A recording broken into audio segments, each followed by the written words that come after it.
Hello friends, आज मैं लाल साग रेसिपी शेयर करने वाली हूँ। बंगाल में इसे लाल साग भाजा कहते हैं और बाकी जगहों पे लाल भाजी कहते हैं। ये मैं अपनी माँ की रेसिपी शेयर कर रही हूँ और मुझे उम्मीद है आपको भी ये बहुत ही ज़्यादा पसंद आएगी। लाल साग भाजा के लिए मैंने यहाँ पर एक बंच लाल साग ले लिया है, जिसमें से अब मैं सिर्फ इसके पत्तों को अलग कर लूँगी। इस रेसिपी में हमें डंठल की ज़रूरत नहीं पड़ेगी। इन सारे पत्तों को अलग करने के बाद 2 से 3 बार अच्छे से पानी से धो लें और फिर इसे बारीक चॉप कर लें। मैंने इस कढ़ाई में 2 टेबलस्पून सरसों के तेल को गरम कर लिया है।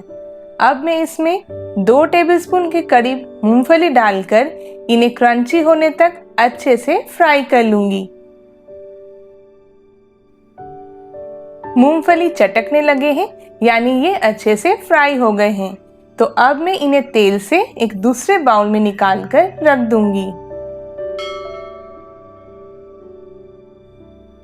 अब मैंने उसी तेल में तड़के के लिए आधा टीस्पून राई को डाल दिया है। नेक्स्ट मैं इसमें 4 लहसुन की कलियों को फाइनली चॉप करके डाल रही हूँ और इन्हें हल्का गोल्डन कलर आने तक भून लूँगी। इस लाल साग भाजा में लहसुन की फ्लेवर बहुत ही ज़्यादा टेस्टी लगता है, आप इसे ज़रूर ऐड करें। नेक्स्ट मैं इसमें आधा टीस्पून ग्रेटेड अदरक, 2 स्लाइस किया हुआ हरी मिर्च और फाइनली चॉप किया हुआ एक छोटे साइज के प्याज को डालकर इन्हें भी थोड़ी देर के लिए भून लूंगी। ये लाल साग फ्राई रेसिपी बहुत ही बेसिक है, इसमें ज़्यादा कोई और मसाला नहीं पड़ता है। लहसुन, मूंगफली और साग का जो कंबाइंड फ्लेवर है वो ही ज़बरदस्त होता है। अब मैं इसमें स्वाद अनुसार नमक, 1/4 टीस्पून हल्दी पाउडर और 1 टीस्पून चीनी डालकर इन सभी को अच्छे से मिक्स कर दूंगी।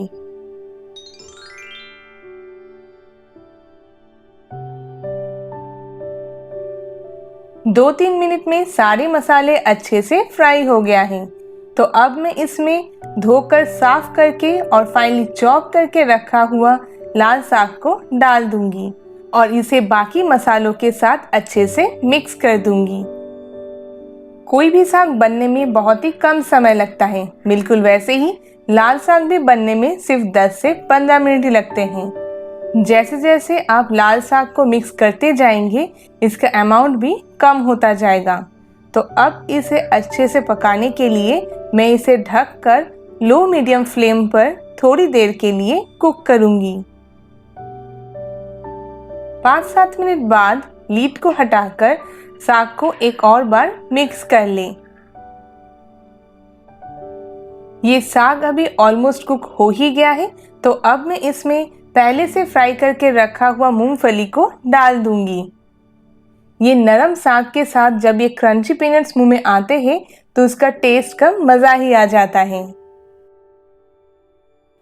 तो मैंने इन सभी को फिर से एक बार मिक्स कर दिया है और अब साग को पूरी तरीके से कुक करने के लिए मैं इसे फिर से थोड़ी देर के लिए ढककर पका लूँगी। और 5 मिनट ढककर पकाने के बाद ये देखें, साग बिल्कुल तैयार है।